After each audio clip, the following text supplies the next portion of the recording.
SCP-6189 Daevite Ritual Paraphernalia. Object Class Safe. Special Containment Procedures. SCP-6189-1 is to be housed within a standard climate-controlled greenhouse located at Site Redacted. Personnel exhibiting any open wounds, bleeding, or scabbing, regardless of severity, may not access SCP-6189-1's enclosure. A full-body inspection will be performed upon all personnel prior to and after entry. During periods of approved experimentation, researchers may requisition a weekly sample of 3 liters of human or animal blood to nourish SCP-6189-1. Additional supplies are provided as needed from donors registered to the Foundation's Tissue, Organ, and Blood Donations Program. Footnote 1. Researchers may complete Form 6189-1B, sacrificial samples, to specify donors with particular identities, backgrounds, or phenotypes. Donors are compensated as per Foundation Policy 156A, Requisitions of Personnel Biological Material. SCP-6189-2 and -3 are to be kept inside a standard equipment locker within SCP-6189-1's enclosure. Items SCP-6189-4 and -5 have no anomalous properties and are stored within Site Redacted's archives in the Historical Resources section. Soft copies are freely available upon request. Items SCP-6189-6 and -7 will be stored within Site Redacted's Thaumaturgic Artifacts sector in sealed camera-monitored containment lockers with a dedicated Trismegistus-level Thaumaturgic Countermeasure Apparatus, TCA. Researchers may request access to cell cultures of SCP-6189-6's samples for Daevite genealogical research and targeted thaumic experiments. Access to the original SCP-6189-6 may be requested by personnel with head researcher clearance or higher. In addition to the aforementioned Trismegistus-level TCA, SCP-6189-7 will be stored within a chilled containment locker. Access to SCP-6189-7 requires O5 approval, renewed monthly, and is limited to the exact parameters of any proposed experiments. Attempts to access SCP-6189-7 without permission will be logged. Personnel without permission are to be detained, interrogated, and examined for memetic tampering. Description: SCP-6189 is a collection of artifacts associated with Daevite thaumaturgy drawn from various periods of material culture. The oldest item, a polished slab of worked limestone, dates to the Textile period during the early Bronze Age, while the most recent item is a small sketchbook of modern manufacture. Chemical and forensic analysis suggests the last item was created in 19 Redacted. SCP-6189-1 The Bowl. SCP-6189-1 is a circular ritual bowl composed of anomalous wood, approximately 600 centimeters wide and 300 centimeters deep. It is roughly funnel-shaped, with a wide, shallow outer lip tapering to a steep internal hollow approximately 300 centimeters wide. The bottom of the bowl is rough and pockmarked with hollows. The underside of the bowl is rough and bulbous, like a tree knot. Genetic analysis shows limited resemblance to non-anomalous Prunus persicus. Footnote 2. Obvious similarities with SCP-392 have been noted. CANT scans of SCP-6189-1 indicate both Akiva and Hume readings consistent with a religious thaumaturgical focus. Dormancy. In its dormant state, SCP-6189-1 resembles petrified driftwood. The item was assumed inactive upon initial receipt. After Incident April 18th Redacted, SCP-6189-1 first exhibited properties typical for its period of active use. When any bleeding animal, subject, is brought within approximately 4 meters of SCP-6189-1, the subject is rapidly exsanguinated by unknown means. This phenomenon will hereby be referred to as a sacrifice. Recently deceased and living subjects both undergo exsanguination at equal rates. Blood is drawn directly from its source and deposited within SCP-6189-1 where it is absorbed. Prior to modern blood transfusion methods, rates of exsanguination suggest exposure would prove fatal for most adult hominids after 2 minutes. Active. After an initial sacrifice of between 5 and 6 liters takes place, a dormant SCP-6189-1 enters an active state and undergoes significant alterations. Petrified external tissues are shed as rapid tissue growth replaces the outer layers with a rich brown-red bark. The outer rim of the bowl now exhibits a ring of stiff, palmately lobed leaves. These leaves vary in color from deep red to soft green. As part of the initial sacrifice event, SCP-6189-1 rapidly extrudes a trunk and root structures from the bowl at its base until they penetrate the soil to a depth of approximately 500 centimeters. These are slender and do not appear to provide SCP-6189-1 sustenance. After the 500 centimeter point, the roots curve sharply horizontal and spread through the surrounding soil. The sacrifice effect of SCP-6189-1 continues to occur in its active state. However, blood received in excess of SCP-6189-1's initial requirements pool within the bowl. SCP-6189-1 radiates a consistent high background Hume count. The active SCP-6189-1 rapidly desiccates regardless of access to water or local temperature and humidity. It appears primarily hematophagic and requires approximately 6 liters per month. SCP-6189-1 does not require access to sunlight or exposure to ultraviolet light. Desiccation does not appear fatal. SCP-6189-1 has been allowed to petrify 4 times since receipt and revived with subsequent sacrifice events to no apparent ill effect. SCP-6189-2 Ritual Knife. SCP-6189-2 is an ornamental knife approximately 0.31 meters long. It has a single-edge, slightly hooked tip with a concave edge and slightly rough bark-covered handle made of wood. The knife's outer surface is fire-gilded with a layer of silver. Its lack of a hilt, fine edge, and shape suggests it as a ritual tool rather than a weapon or working tool. Analysis has shown this knife possesses no anomalous properties, but is significantly higher than baseline Hume saturation. Its relatively lack of microbial contamination can be explained by the layer of silver applied to the blade. Chemical analysis shows minimal traces of blood. However, microscopic analysis of its edge indicate excessive use and regular sharpening. SCP-6189-3 Bark Cloth Bandages.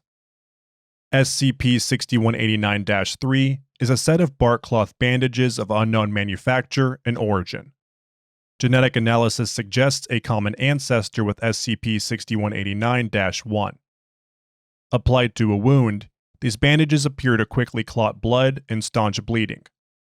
Wounds thus bandaged are not affected by the exsanguination effect of a sacrifice event. SCP-6189-4 Ritual Slabs. SCP-6189-4 consists of a set of 32 worked, rectangular limestone slabs. Each slab has relief carvings upon both sides, indicating they were intended to be portable or movable rather than removed from a previously fixed setting. Small grooves have been carved into both vertical edges. Microscopic wear patterns suggest these slabs were once held in modular frames. Footnote 3. Perhaps these were rotated through sequences to illustrate a pattern of dancing steps prior to a ritual. Each relief carving depicts a scene of several post-humanoid figures in the foreground, set against a particular scene. Artistic style varies across slabs, some following the simplified silhouettes typical of Castile period Daevite art, while other are cast period lithograms with elaborately detailed musculature and physical features. Foundation anthropologists have assembled several hypothesized sequences of slabs, basing them off the most natural sequence of dancers' motions and the background depictions. All such motions are reproducible by baseline H. sapiens sapiens. Of the 32 tablets in the set, 18 have been numbered in the bottom right corner using Arabic numerals. These additions are very recent and made in red spray paint. SCP-6189-5 Sketchbook. SCP-6189-5 is a modern sketchbook filled with detailed sketches and black pencil. SCP-6189-5 displays no anomalous properties. Paper composition, binding, and other details of manufacture are contemporary. The sketchbook depicts scenes seemingly drawn from daily and ritual life within the Daevite Empire. Unlike many Middle and Late Imperial Daevite artistic artifacts, which depict different social and gendered castes and highly formulaic poses and attire, SCP-6189-5 is rendered in a lifelike style. Up to redacted, unique individuals are discernible, with unique costumes, features, and attitudes. Both H. sapiens sapiens and individuals belonging to the theorized H. sapiens deva subspecies are included in these sketches. Curiously, there are very few depictions of H. deva children in SCP-6189-5. Only redacted children appear to be individuals of the H. deva subspecies, mostly in sketches estimated to be from earlier periods. Most H. deva individuals are first represented as adults, frequently after depictions of sacrifice involving one or more H. sapiens individuals. A consistent element in many scenes is the presence of an object resembling SCP-6189-1. Evidence indicates that the prior owner of SCP-6189-5 was familiar with Daevite culture and life.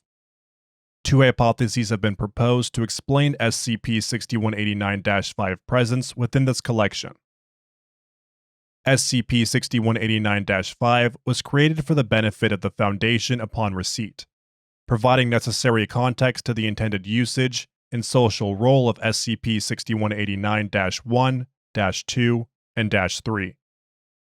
SCP-6189-5 served as a record and reference source for the prior owner of SCP-6189-5, recording their memories either for posterity or their own use. Thaumaturgic means of life extension do not necessarily convey eidetic memory. SCP-6189-6 Textile Strips. SCP-6189-6 is a collection of redacted, preserved undyed pale textile strips approximately 12 cm wide by 55 cm long, stored within a tube similar to an ancient scroll case. The case is a tube of polished bronze, largely unmarked, with one removable cap and a recently placed carrying strap of modern synthetic fabric.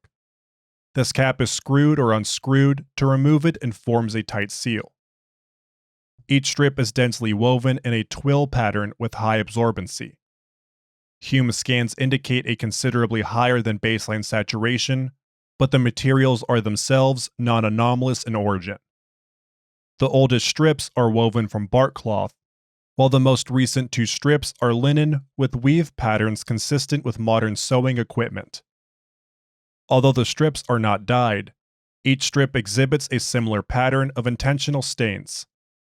These consist of a collection of small dots 1/3 of the way across the strip, followed by one or more dots on the opposite end of the strip.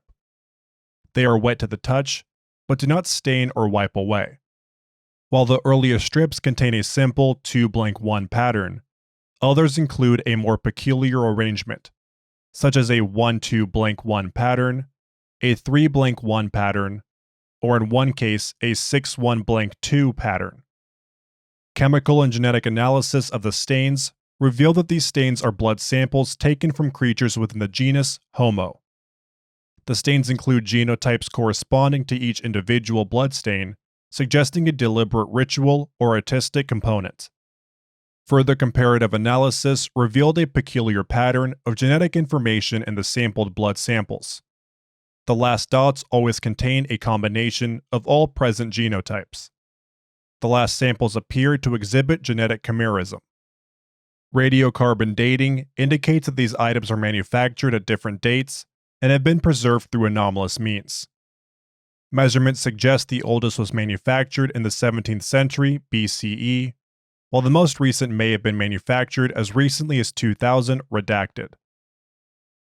SCP-6189-7 Ampules. SCP-6189-7 is a set of redacted glass ampules, each small enough to fit in a human palm, carefully packed in a cushioned carrying case. The case is a non-anomalous plastic case cushioned with synthetic foam. Each ampule is made of smoked glass and finely scored with extremely small Old Daevite characters.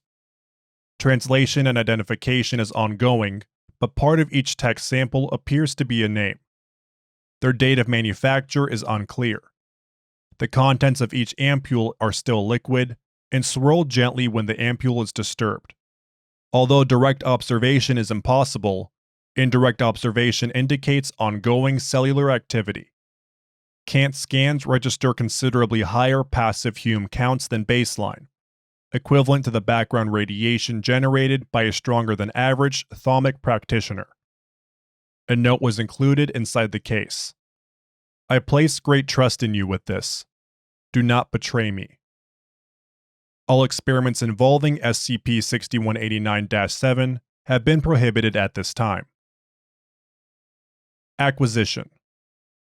SCP-6189 was delivered to Foundation custody in an unmarked parcel delivered to Professor Ian Thomas through Redacted, a Foundation front company.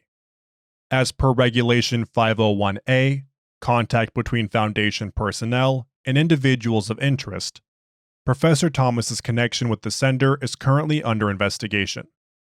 This is a show of good faith, Professor. Contemplate. The seed, the graft, and the cutting.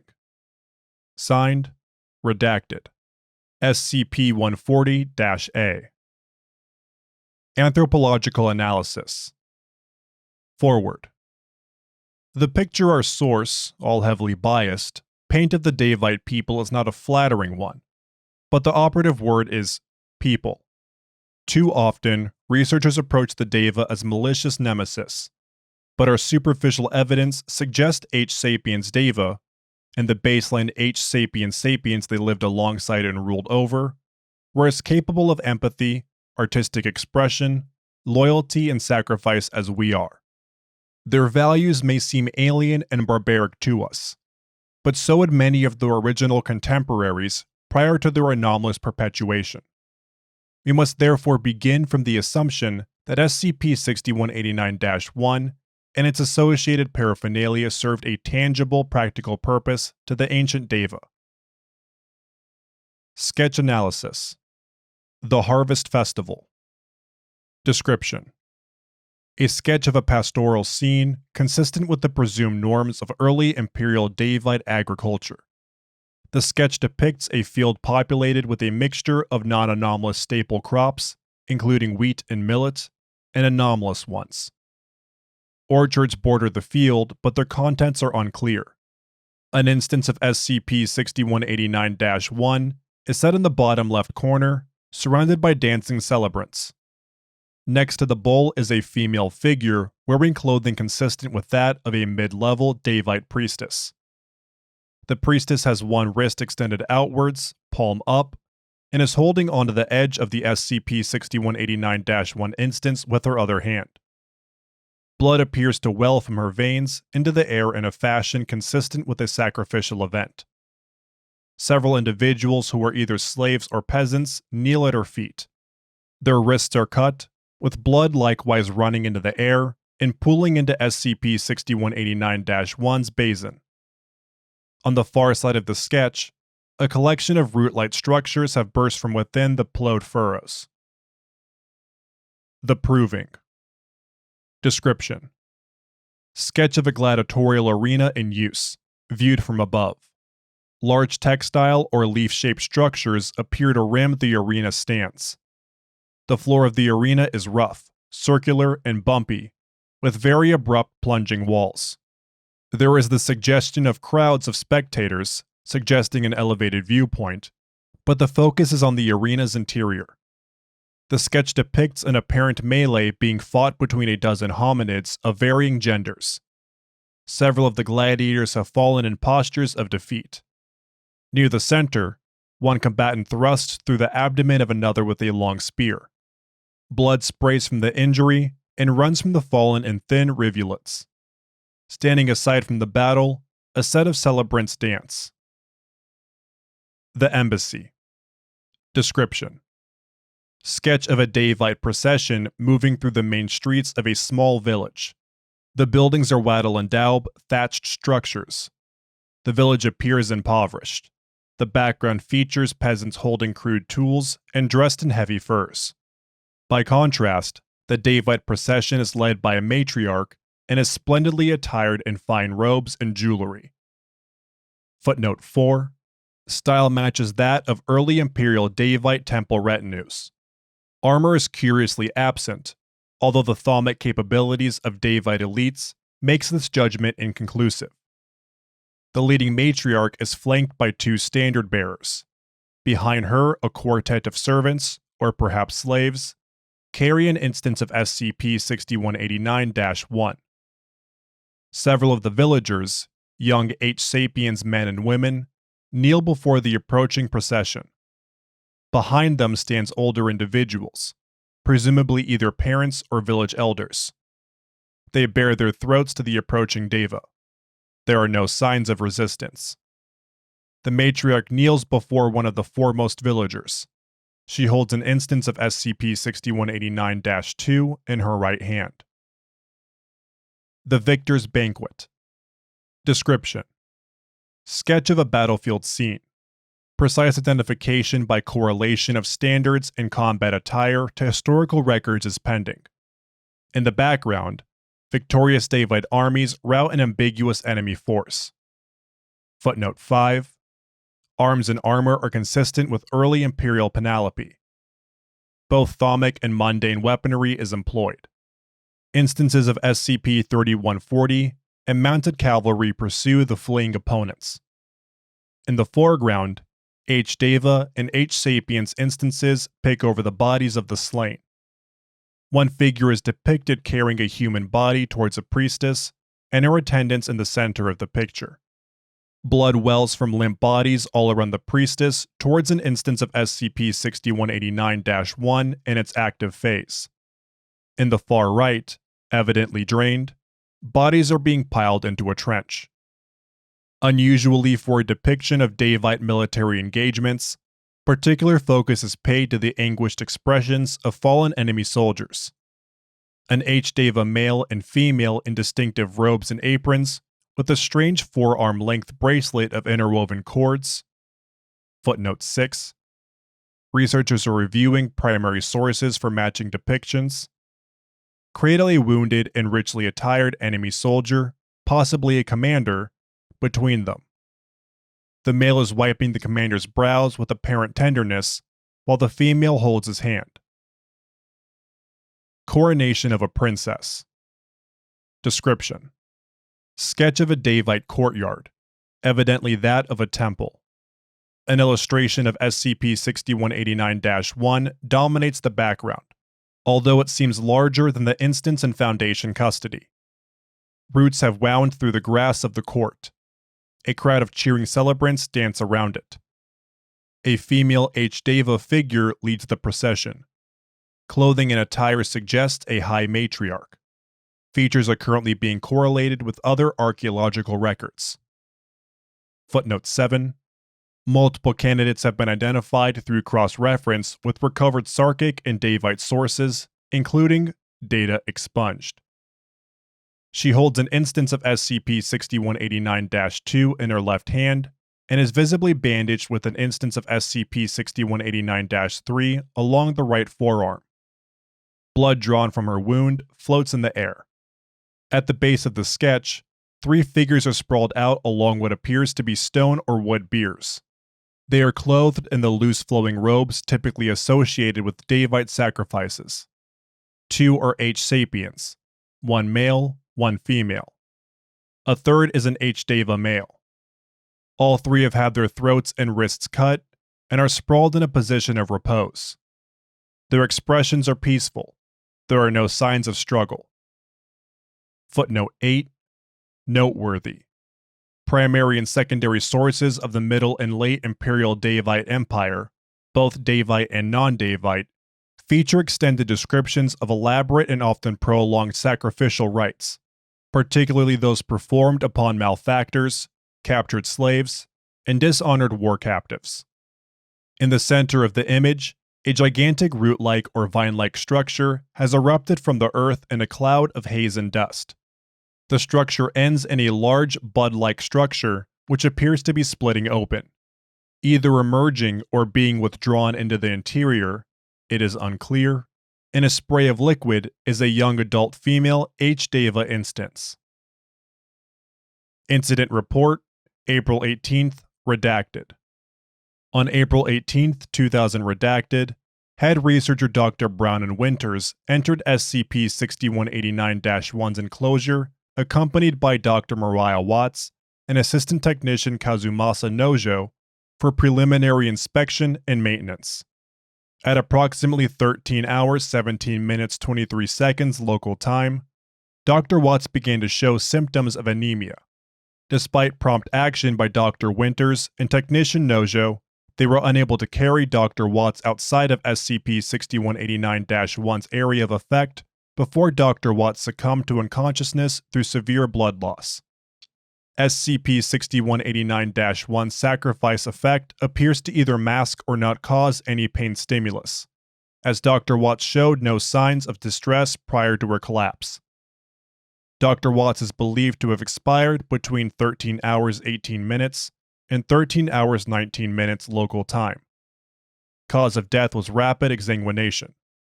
Post-mortem examination revealed that Dr. Watts had involuntarily triggered SCP-6189-1's sacrifice effect through data expunged. While attempting to carry Dr. Watts to safety, Technician Nojo was accidentally cut by SCP-6189-2, which Dr. Watts had been holding at the time. Instinctively applying an instance of SCP-6189-3 to Technician Nojo's wounds, Dr. Winters confirmed that SCP-6189-3's anomalous properties interdict SCP-6189-1's sacrifice effect. Proposal 6-2-2 redacted B. 2. Site redacted.admin@foundation.fnd. From Brown and Winters at foundation.fnd. Subject: Proposal 6-2-2 redacted B. Director: I am again requesting the expediting of Proposal 6-2-2 redacted B's review process. I understand that my proposal is both irregular and controversial. The Foundation is not usually in the business of replicating the anomalous. However, I believe analysis of SCP-6189-5 supports my hypothesis. SCP-140-A has sent us an instruction manual. It is an offer to collaborate. They did not expect us to keep SCP-6189-7 safe in a locked box. They expected us to use it. We cannot ethically replicate this opportunity. The Foundation has never taken a living H. Deva specimen into custody. What happened can't be for nothing. Signed, Dr. Brown and Winters. Thank you for listening to SCP-6189, Daevite Ritual Paraphernalia, by Assertive Roland. If you enjoyed this SCP, please like and subscribe, and follow the link in the description of the SCP Wiki, and vote up the article to support the author and the SCP Wiki as a whole.